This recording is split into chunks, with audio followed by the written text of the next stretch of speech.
you know you should be more grateful, but you're just not. You know that you should be feeling gratitude for the things you have, but it just doesn't come to you, the feeling. Why is that? I was just sitting across and looking at my room, and I was in the chat and I realized, wow, I have such a nice room. Like, I'd never deeped it before that my room is actually so nice and it's everything that I dreamed of as a little girl. But why did I only realize now? Why did I not realize before? It's because I barely sit in the area that I'm sitting in.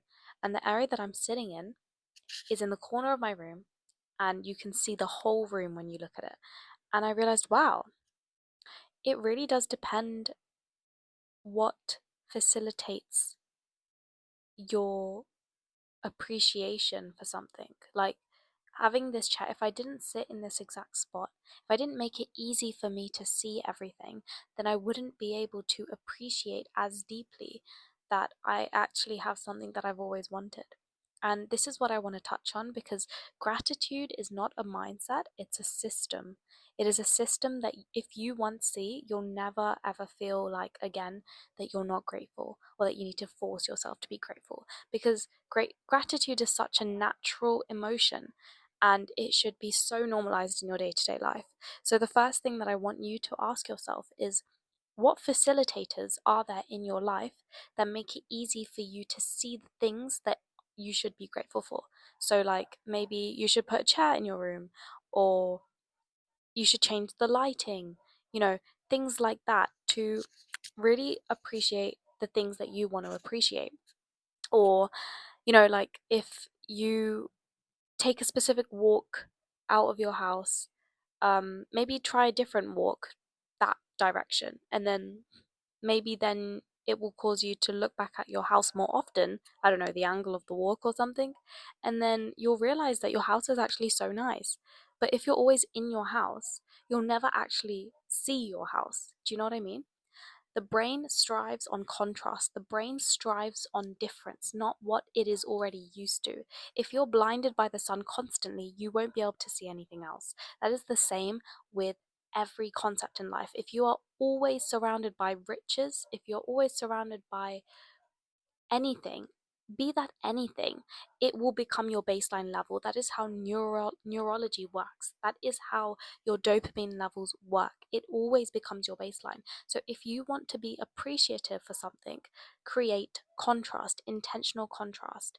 I quite often think that when I have had such a hard, long day and it's been really tiring, there's nothing better than just coming home and putting on your PJs and feeling cozy and grateful for your home. But if I was home the whole day working from home, there's no contrast, there's no reason for me to feel grateful. So intentionally creating contrast in your life is the second thing.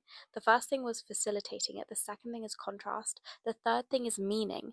You don't feel grateful for a house because it's just a pile of bricks. You feel grateful for a house because what that translates to your brain is emotional, financial, and physical security. And these things are important to you.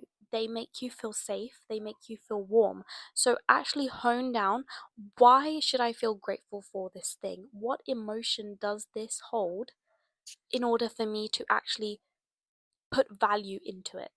Okay, so that's the third thing. The last thing, I can't even remember.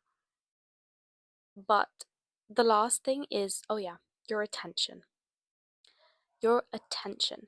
If you have everything in the world, but you are not putting your attention on it, your full concentration on it, then your brain will skip past it.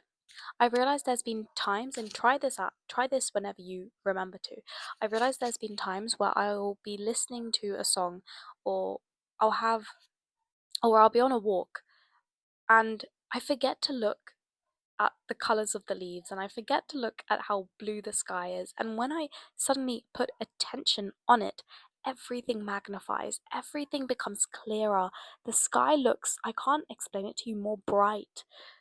Sound becomes more vibrant when I hone in and actually listen to a song rather than just passively skipping past it.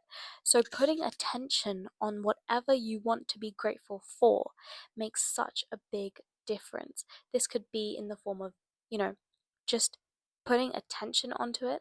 And all of these concepts aren't separate, they actually overlap. So your facilitators, whatever that be, actually allows you to put attention onto the thing that you want to be grateful for, which is why they are there. Because forcing yourself to put attention onto something isn't the best way to do it. It's not something that's going to stick and you're going to forget about it.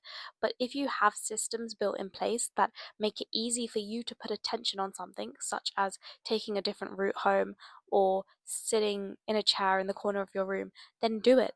It will help you so much to actually give meaning, give attention to the thing that you're trying to be grateful for. So, when in doubt, just remember these four main areas. They were facilitators, contrast, meaning, and attention. If you remember these four things, you'll realize that your life is so abundant, because your life is abundant. You just don't realize it. You don't realize how much there is around you that you could be grateful for, but you skip past every day. There's so much, and these four things should hopefully help.